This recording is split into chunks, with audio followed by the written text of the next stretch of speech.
بسم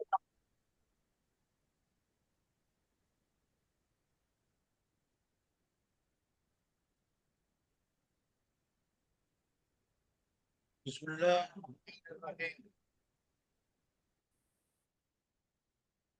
گفتگو چل رہی ہے یتیموں اور کم عقلوں کے مال کی حفاظت کی جائے اور ان کے حوالے نہ کیا جائے، بلکہ کی ضروریات ہیں ان کی تکمیل کی جائے اور ان کے ساتھ اچھا معاملہ کیا جائے۔ اسی میں دوسری تعلیم یہ ہے کہ وابتلوا الیتامی سے لے کر فادفعوا الیہم اموالہم، یعنی اللہ تعالیٰ نے یہ فرمایا فَإِنْ آنَسْتُمْ فَادْفَعُوا إِلَيْهِمْ، تو یہ جملہ شرطیہ ہے اور یہ پورا جملہ جو ہے بطور جزا کے ہے، مطلب یہ ہے کہ اذا بلغوا النکاح، تو یہ اس جزا کی حتیٰ کی غائب ہے، اور حتیٰ کے بعد جو جملے ہیں ان کی حیثیت وہی ہے جیسا کہ شاعر کا قول ہے حتی ما دل اشکل، تو گویا یہ فرمایا گیا کہ عبارت کا مطلب یہ ہوا کہ یتیموں کو پرکھ لو کہ وہ ابھی بڑے ہوئے یا نہیں، اور ان کو ابھی مال دینا ان کے حق میں مناسب ہے یا نہیں، اور اس چیز کا پتہ چلے گا کہ ان کے اندر عقل و فہم کی کچھ پختگی آئے یا نہیں۔ تو ایسی صورت میں یتیموں کے حوالے کا مال اس وقت کیا جائے جب وہ بالغ ہو جائے، اور ان کو پرکھ لو، ان کی سمجھ کو کا امتحان لے لو۔ اگر تمہارے سامنے یہ بات ہے کہ کچھ سمجھ بوجھ آ گئی ہے اور بالغ ہونے کے بعد نکاح کی عمر کو پہنچنے کے بعد اب وہ معاملات میں اور مالی امور کو سنبھالنے کی صلاحیت رکھتے ہیں کہ وہ مال کو محفوظ رکھ سکیں، مال کو ضائع ہونے سے بچا سکیں، جب یہ چیزیں ان کے اندر محسوس کر لی جائیں تو ان کے مال ان کے حوالے کر دو۔ اس سلسلے میں الامام صاحب اس آیت کے ذیل میں فرماتے ہیں کہ ثابت ابن رفاع کا انتقال ہوا، انہوں نے بچوں کو پیچھے چھوڑا تو ان کے بھائی رسول اللہ صلی اللہ علیہ وسلم کی خدمت میں حاضر ہوئے اور فرمایا کہ میرے بھائی کا انتقال ہو گیا اور ان کا یتیم بچہ میری پرورش میں ہے، تو اس کے مال میں سے میں مال کی کتنی مقدار میرے لیے حلال ہے کہ اس کا استعمال کر سکوں، اور یہ مال ان کے حوالے میں کب کروں۔ تو اس سوال کے جواب میں یہ آیت نازل ہوئی، اور کہتے ہیں کہ یہاں پہ نکاح سے نکاح کے دو معنی مراد لیے جاتے ہیں، ایک تو خلوت لی جاتی ہے اور دوسرے عقد نکاح۔ تو یہاں پہ آپ چاہے مراد یہ ہے، کنایا یہ ہے کہ نکاح کی عمر کو پہنچ جائے یعنی سن بلوغ کو پہنچ جائیں، اور یتیموں کو پرکھنے کا جو مسئلہ ہے وہ بالغ ہونے سے پہلے اس بات پہ دلیل یہ ہے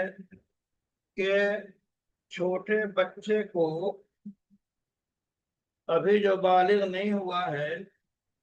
اس کو خریدنے اور بیچنے کی اجازت ہوا کرتی ہے، اسی لیے صاحب مدارک نے اسی کو اختیار کیا ہے۔ البتہ سیدنا امام شافعی رحمۃ اللہ علیہ اختلاف رکھتے ہیں، اور صاحب ہدایہ نے اس سلسلے میں کئی دلائل کا، دونوں فریق کے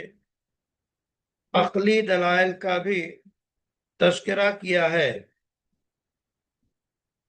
اور اس کی تفصیل جو ہے یہاں پہ 3 قسطوں میں 3 باتوں کے ذریعہ کی جاتی ہے۔ پہلی بات تو یہ ہے کہ یتیموں کو پرکھنا،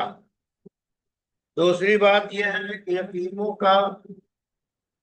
بالغ ہو جانا، تیسری بات یہ ہے کہ ان کے اندر عقل و فہم کا احساس۔ تو آیت کریمہ میں جو ابتلا کا ذکر ہے، آزمائش کا، فرمایا وابتلوا الیتامى۔ وابتلوا الیتامى کی تفسیر کیا ہے؟ اس میں علماء کے مابین اختلاف رائے ہے۔ سیدنا امام شافعی کہتے ہیں کہ بالغ ہونے سے پہلے بھی ان کو پرکھو، ان کے احوال کا جائزہ لو، ان کی دینی حالت کو دیکھو، اور ان کے اندر مال کی حفاظت کا شعور بیدار ہوا یا نہیں، اور یہ مالی تصرفات بہتر طریقے پہ کر پا رہے ہیں یا نہیں۔ تو ابتلا کا یہ معنی سیدنا امام شافعی نے بیان کیا کہ بلوغ سے پہلے ان چیزوں کا جائزہ لیا جائے۔ علماء احناف کہتے ہیں کہ یتیموں کے حوالے ان کا مال کر دیا جائے گا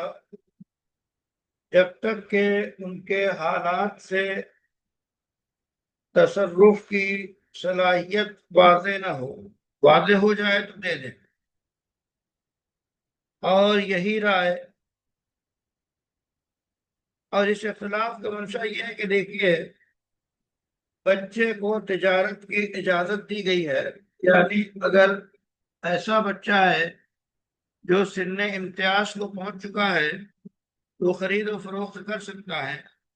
الحسینی میں ہے کہ مردوں کو اختیار ہے فوری طور پہ کام بے وغیرہ کرنے کا، مال کی حفاظت کا، اور خرید و فروخت کی باریکیوں کو سمجھنے کا۔ لیکن جہاں تک مسئلہ ہے عورتوں کا، تو عورتیں اس طرح پرکھی جائیں گی کہ مثلاً وہ سود کاٹ سکے، ان سکے، اور گھر کے جو کام ہے اس کو بہتر طریقے پہ کر سکیں۔ تو یہ بچیوں میں رشد اور فہم کا ذریعہ امتحان ہے، اور ظاہر ہے کہ بچیوں کے بالغ ہونے کی جو علامتیں ہیں وہ دورانیہ کا آنا ہے،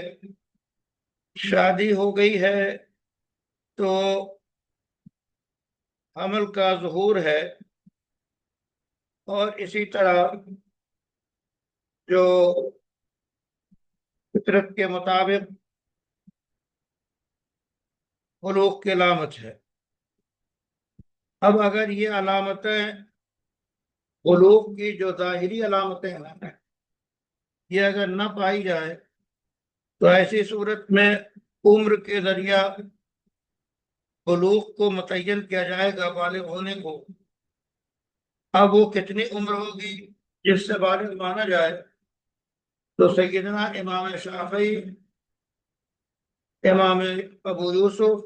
امام محمد اور امام ابو حنیفہ کی بھی ایک روایت ہے کہ 15 سال ہو جائیں، چاہے وہ لڑکا ہو یا لڑکی، 15 سال کی عمر کو پہنچ جائے، چاہے اور کوئی بالغ ہونے کی علامت ظاہر نہ ہو، بلکہ عمر جو ہے 15 سال ہو جائے تو اس کو بالغ مانیں گے۔ یہ تو ایک مسلک ہوا۔ دوسرا مسلک جو ہے امام ابو حنیفہ کی جو دوسری روایت ہے وہ یہ ہے کہ بچوں کی عمر بلوغ کی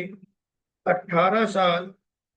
اور بچیوں کی عمر 17 سال طے کی گئی ہے، چونکہ اللہ نے فرمایا حتی یبلغ اشدہ، اور اشد سے مراد بچے کے اندر جو مضبوطی آتی ہے، قوت آتی ہے، وہ 18 سال میں پیدا ہوتی ہے۔ یہی روایت عبداللہ ابن عباس سے ہے۔ لیکن بات یہ ہے کہ جب بچیوں کا کی نشو و نما اور بچیوں کا جو ہے ان کے اندر یہ محسوس کرنا اور ان کے سلسلے میں شدت سے پڑھنا پایا جاتا ہے، تو ان کی عمر جو ہے 17 سال رکھی گئی۔ تو مردوں کے لیے گویا 18 سال بچوں کے لیے، اور عورتوں کے لیے کہتے ہیں کہ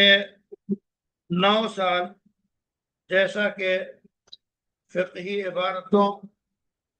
میں موجود ہے۔ اور کہتے ہیں کہ رشد یعنی شعور کا محسوس کرنا، اس کا بھی تذکرہ اللہ کے فرمان میں ہے فَإِنْ آنَسْتُم مِّنْهُمْ رُشْدًا۔ تو کہہ رہے ہیں رشد کی شناخت کیسے ہو، تو اس سلسلے میں امام ابو یوسف، امام محمد اور سیدنا امام شافعی فرماتے ہیں کہ یہ در حقیقت موقوف ہے کہ مال ان کو کب دیا جائے، جب ان کے اندر فہم و شعور کا احساس ہو، اور جب تک فہم و شعور کا احساس نہ ہو، حقیقی فہم و شعور کا احساس نہ ہو، بالغ ہونے کے بعد بھی تو ان کو مال نہیں دیا جائے گا۔ اور اگر بالغ ہونے کے بعد بھی اور بھی عمر ہو جانے کے بعد بھی ان کے اندر شعور اور فہم کا ادراک نہیں کیا جا رہا ہے، محسوس نہیں کیا جا رہا ہے، تو ان کو مال اس آیت کے ظاہر پہ عمل کرتے ہوئے ان کے حوالے نہیں کیا جائے گا، بلکہ جو نگراں ہیں وہی ان پہ خرچ کرتا رہے گا۔ کیوں؟ اس واسطے کہ آیت میں جو علت قرار دی گئی ہے مال نہ دینے کی، وہ ان کی کم عقلی اور کم فہمی ہے۔ تو جب تک وہ کم فہمی اور کم عقلی باقی ہے، چاہے وہ بالغ بھی ہو جائیں، ان کے حوالے مال نہیں کیا جائے گا۔ اس سلسلے میں سیدنا امام ابو حنیفہ رحمۃ اللہ علیہ کہتے ہیں کہ اگر لڑکا بالغ ہو جائے اور اس کے اندر فہم اور عقل کا پورا ہونا محسوس کیا جائے تو اس کو یقینی طور پہ مال دے دیا جائے گا۔ اور اگر بالغ ہونے کے بعد لڑکے کے اندر فہم اور ادراک کا احساس نہیں ہو رہا ہے تو مال اس کے حوالے نہیں کیا جائے گا، یہاں تک کہ اس کی عمر 25 سال ہو جائے۔ جب 25 سال کا ہو جائے تو اس کا مال اس کے حوالے کر دیا جائے، چاہے اس کے اندر پوری عقل آئی ہو کہ نہ آئی ہو۔ کیوں؟ اس واسطے کہ مال کا جو روکنا تھا اور نہ دینا کا جو وجہ تھی وہ یہ تھا کہ اس کو عقل و فہم تک رسائی ہو جائے، اس کو سلیقہ سکھایا جائے۔ اور جب 25 سال کا ہو گیا تو اب کیا سلیقہ سیکھے گا؟ جو سیکھنا تھا سیکھ چکا۔ اب اس کے بعد پھر طریقہ سیکھنا، ادب سیکھنا یہ مشکل ہو جاتا ہے۔ اس واسطے یہ ایسی مدت ہے کہ اس کے اندر انسان جو ہے وہ اس درجے کو پہنچ جاتا ہے کہ وہ اب مضبوط ہو جاتا ہے، اب مزید عقل و فہم کا آنا مشکل ہے، تو اس لیے 25 سال کی عمر میں معلوم کے حوالے کر دیا جائے۔ یہ امام ابو حنیفہ رحمۃ اللہ علیہ کی رائے ہے۔ اس کے بعد کہتے ہیں کہ بالغ ہونے کی کم سے کم جو عمر ہے وہ 12 سال ہے، یعنی 12 سال سے پہلے بالغ نہیں ہو سکتا۔ کم سے کم جو بالغ ہونے کی عمر ہے وہ 12 سال۔ اسی طرح وضع حمل کی، بچے کے حمل کی جو مدت ہوتی ہے کہتے ہیں کم سے کم 6 مہینے ہے۔ اور اس اعتبار سے اگر دیکھیں تو یہ ایسی مدت ہے کہ اب 25 سال گزرنے کے بعد، یعنی 12 سال سے تو گویا کم سے کم بالغ ہونے کی عمر تھی، تو 12 12 24 سال ہو گئے، 25 سال ہو گئے، تو 25 سال ہونے کے بعد اب بھی اگر اس کے اندر سمجھ نہیں آئی ہے تو مال کو روکنے سے کوئی فائدہ نہیں، مال اس کے حوالے کر دیا جائے گا۔ کشاف میں ہے کہ اس کی وجہ یہ ہے کہ امام ابو حنیفہ رحمۃ اللہ علیہ کے نزدیک فارغ ہونے کی جو عمر ہے وہ 18 سال ہے، تو گویا اس میں 7 سال کا اور اضافہ کر دیا گیا، اور یہ مطلب گویا انسان کے اندر تبدیلیوں کے تکمیل کی مدت ہے۔ اس واسطے کہ حضور اکرم صلی اللہ علیہ وسلم کا ارشاد گرامی ہے، مروہم بالصلاۃ وہم ابناء السبع، بچوں کو نماز کی نماز کا حکم دینا شروع کرو جبکہ 7 سال کی عمر کو پہنچ جائیں۔ قاضی بیضاوی نے کہا، اور المدارک میں ہے کہ رشدن یہاں پہ جو تنوین ہے، اس تنوین کا یہ فائدہ ہے کہ رشد سے مراد کوئی خاص قسم کی رشد اور فہم و فرمائش ہے، عقل ہے، اور وہ زیرکی جو ہے مالی امور میں تصرف کرنا، تجارت کو بہتر طریقے پہ کرنا، اور یہ بھی مراد ہے کہ رشد جو ہے، تنوین جو ہے وہ کبھی تقلیل کے لیے آتی ہے کہ کم سے کم تم ان کے اندر رشد کی کچھ علامتیں محسوس کرنے لگو تو ان کا مال کے حوالے کر دو۔ یہ ضروری نہیں ہے کہ وہ مکمل صاحب فہم و بصیرت ہو جائیں۔ اور یہی دلیل ہے امام ابو حنیفہ کی کہ جب وہ 25 سال کی عمر کو پہنچ جائیں تو مال ان کو دے دو، تو گویا اس مدت میں گویا رشد کا کسی نہ کسی درجے میں ادراک ہو جاتا ہے، تو اس عمر کو وہ رشد کے ہونے کے قائم مقام مان لیتے ہیں۔ اور اس کے بعد کہتے ہیں کہ رشد کی جو تنوین ہے اس پہ دیگر فوائد بھی سمجھے جاتے ہیں، مثلاً کہ یہ آیت احناف کی دلیل ہے اس بات پر امام شافعی کے خلاف کہ امام شافعی کہتے ہیں کہ اگر کوئی شخص فاسق ہے تو فاسق کو خرید و فروخت اور مالی تصرف سے روک دیا جائے گا، اور اگر فاسق جو ہے اگرچہ وہ فاسق اپنے مال کو صحیح استعمال کرنے کی صلاحیت رکھتا ہو، جیسا کہ صاحب ہدایہ نے نقل کیا، وَلَا يُحْجَرُ عَلَى الْفَاسِقِ إِذَا كَانَ مُصْلِحًا فِي مَالِهِ عندنا، اگر فاسق شخص اپنے مال کا صحیح استعمال کرتا ہے تو اس پہ پابندی نہیں لگائی جائے گی علماء احناف کے نزدیک۔ اور کہتے ہیں فسق چاہے حقیقی ہو چاہے عارضی ہو دونوں برابر ہے۔ اور امام شافعی کے نزدیک فاسق پہ تصرفات کی پابندی بطور سزا اور بطور تنبیہ لگائی جائے گی، جیسا کہ صفی کے سلسلے میں انہوں نے گفتگو کی۔ اور فاسق کو اسی لیے شہادت کا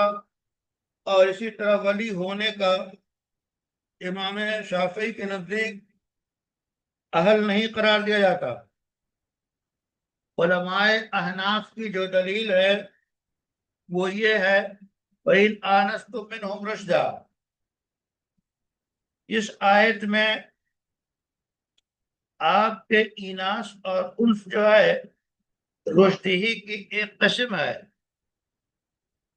اور مطلق نکرہ جو لایا گیا وہ اس کو شامل ہے۔ اس کے بعد کہتے ہیں اس آیت کی جو اس آیت سے ثبوت ہوتا ہے وہ یہ آیت امام شافعی کے خلاف پڑتی ہے، جبکہ یہ ترمیم جو ہے تقلیل کے معنی میں یعنی کم ہونے کے معنی میں لی جائے۔ اس وقت تو کوئی مسئلہ نہیں ہے کہ اگر پہلے معنی میں لی جائے تو امام شافعی کے خلاف حجت ہوگی۔ اس واسطے کہ مسئلہ جو طے ہے پیش ہے وہ یہ ہے کہ فاسق جو ہے اگر ایسا ہے کہ اپنے مال کو صحیح استعمال کرتا ہے تو بھی اس پہ پابندی لگائی جائے گی، لیکن احناف یہاں نہیں لگائی جائے گی۔ صاحب کشاف کی بات اس بات کی طرف رہنمائی کرتی ہے کہ رشد کے معنی ہمارے یہاں یہ ہے کہ تصرف کی صلاحیت میں سے کچھ بھی صلاحیت پیدا ہو جائے، اور شافعی رحمۃ اللہ علیہ کے یہاں رشد سے مراد جو ہے دینی امور کے اندر پابند شریعت ہونا ہے۔ امام شافعی رحمۃ اللہ علیہ فرماتے ہیں کہ چونکہ فاسق ہونا یہ در حقیقت انسان کی احوال کو تباہ و برباد کرنے والی چیز ہے۔ اسی بات جو اللہ کا فرمان ہے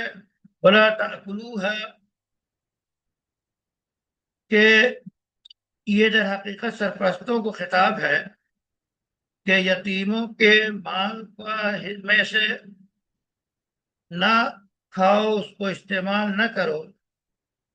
نہ فضول خرچی کرتے ہوئے اور نہ دکھاوے کے طور پہ، اس واسطے کہ یعنی یتیموں کے مال کو فضول خرچی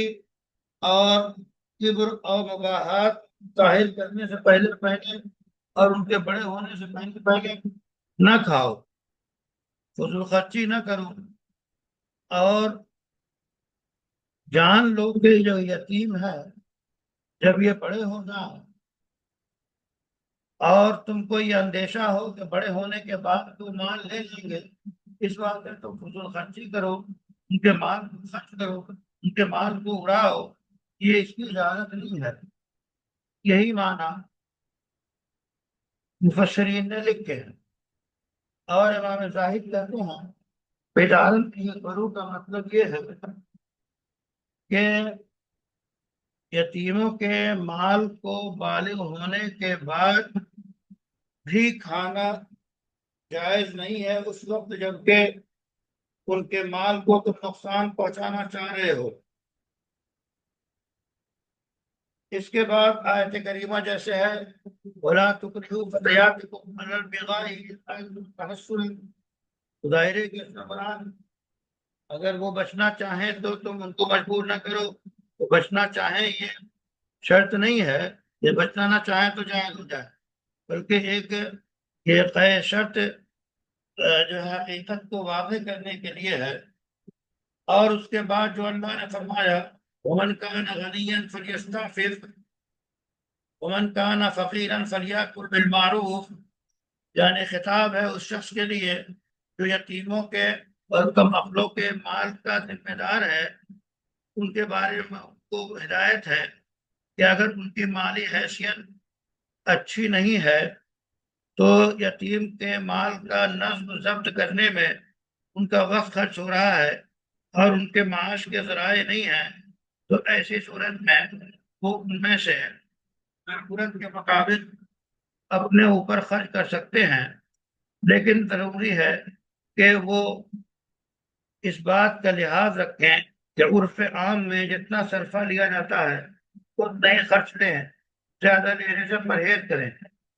تو گویا اگر ان کے ذمہ داران اور سرپرستان جو مال کے ہیں، یتیموں کے اور کمزوروں کے، اگر ان کی مالی حیثیت اچھی نہیں ہے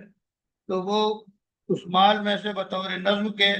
اور بہتر طریقے سے جو عام عرف میں جتنا خرچ ہوتا ہے اتنا وہ خرچ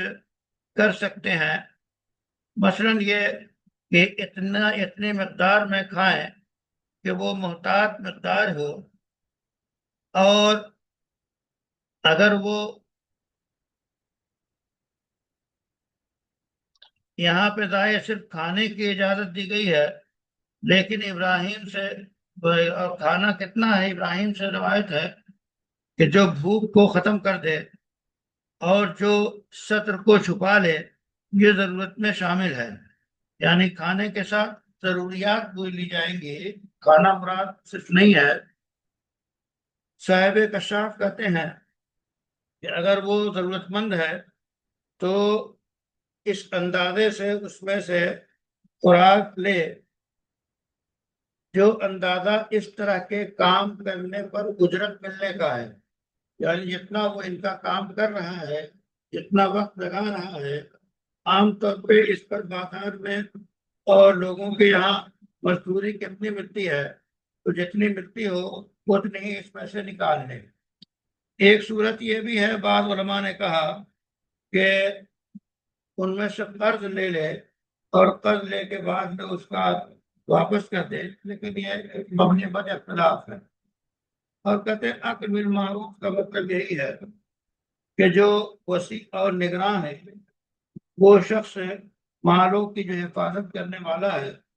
وہ اس کا استعمال بہتر طریقے پہ اپنے اوپر کر سکتا ہے اگر وہ مجبور ہے۔ آپ صلی اللہ علیہ وسلم سے اس سلسلے میں روایت ہے کہ ایک شخص نے آ کے عرض کیا کہ میرے نگرانی میں ایک یتیم ہے، تو کیا میں اس کے مال میں سے استعمال کر سکتا ہوں؟ تو آپ صلی اللہ علیہ وسلم نے جواب دیا بالمعروف، بہتر طریقے پہ، غیر متواصل مالوں ولا مال، تو مالو کا بے مالی ہی۔